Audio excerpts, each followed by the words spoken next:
ഇന്നലെ കളങ്കാവൽ റിലീസായി.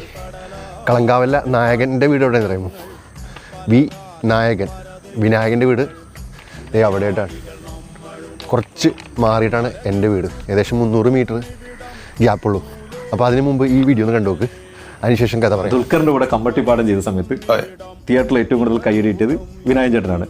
മമ്മൂക്കാന്റെ കൂടെ കളങ്കാവൽ ചെയ്ത സമയത്ത് തിയേറ്ററിൽ പടം റിലീസ് ചെയ്യുമ്പോൾ ഏറ്റവും കൂടുതൽ കൈയടിയിട്ടുന്ന ആർക്കായിരിക്കും? ദുൽഖറിന്റെ കാര്യം ആദ്യം പറയാം. ദുൽഖർ ഞാൻ കണ്ടതിൽ ദുൽഖറിന്റെ ഏറ്റവും ബെസ്റ്റ് ആക്ടിങ് മൂവി എന്ന് പറയുന്നത് കമ്പട്ടിപ്പാടം. ഓക്കെ, ഞാനൊക്കെ അതിന്റെ അകത്ത് തന്നെ ജീവിക്കുന്ന ആൾക്കാരാണ്. ദുൽഖറിന്റെ ലൈഫ് സ്റ്റൈലില് ടോട്ടലി വേറെ പടത്തിന്റെ ക്യാരക്ടർ ശരിക്കും ആക്ച്വലി ദുൽഖറിനാണെന്ന് തോന്നുന്ന അവാർഡ് കിട്ടുന്നത്. വിനായകൻ പറഞ്ഞാൽ കറക്റ്റാണ്. കാരണം വിനായകനൊക്കെ അവിടെ ജനിച്ചു വളർന്നതാണ്. കമ്മട്ടിപ്പാടത്തിൻ്റെ പുത്രനാണ്. ക്യാമറയുടെ മുന്നിൽ വെറുതെ നിന്നാൽ മതി. ദുൽഖർ അങ്ങനെയല്ല.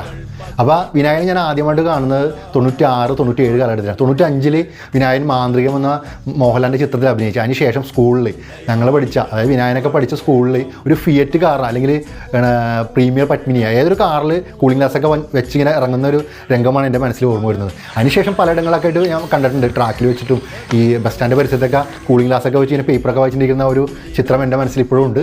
പിന്നെ വർഷങ്ങൾക്ക് അതിൻ്റെ ഗ്യാപ്പിൽ തന്നെ സ്കൂൾ കാലഘട്ടത്തിൽ തന്നെ SFIയുടെ പ്രവർത്തനമായിരുന്നു ഞാൻ.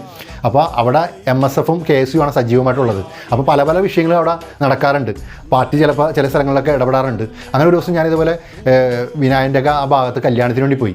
ഇവിടെ തൊട്ടടുത്ത് തന്നെ, എൻ്റെ വീടിൻ്റെ അവിടെ നിന്ന് കുറച്ച് ദൂരമേ ഉള്ളൂ. അവിടെ ഒരു രാത്രി കല്യാണത്തിന് പോയപ്പോൾ പുറകിൽ നിന്നൊരു തട്ട്, സഖാവിനൊന്ന് കാണോട്ടാന്ന് പറഞ്ഞു. ഞാനൊന്ന് ഭയന്ന്, കാരണം പല പല വിഷയങ്ങളുണ്ടല്ലോ.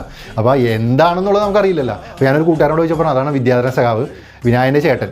അതായത് അന്നൊന്നും വിനായകൻ ഇത്ര ഫേമസ് അല്ല. പക്ഷേ അന്ന് ആ കാലഘട്ടത്തിൽ ദൂരദർശനിൽ വിനായകൻ്റെ ഇൻ്റർവ്യൂ വന്നിട്ടുണ്ട്.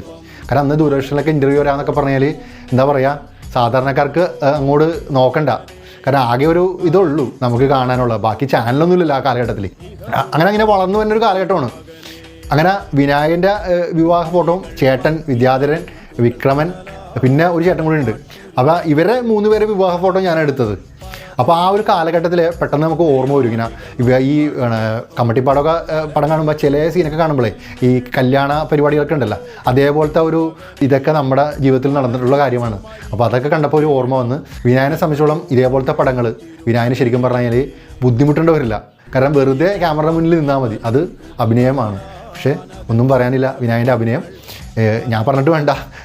പക്ഷേ വിവാഹ ഫോട്ടോ എടുക്കാനുള്ളൊരു അതിൻ്റെ ചിത്രങ്ങളും ഞാൻ നോക്കിയിട്ട് കാണുന്നില്ല.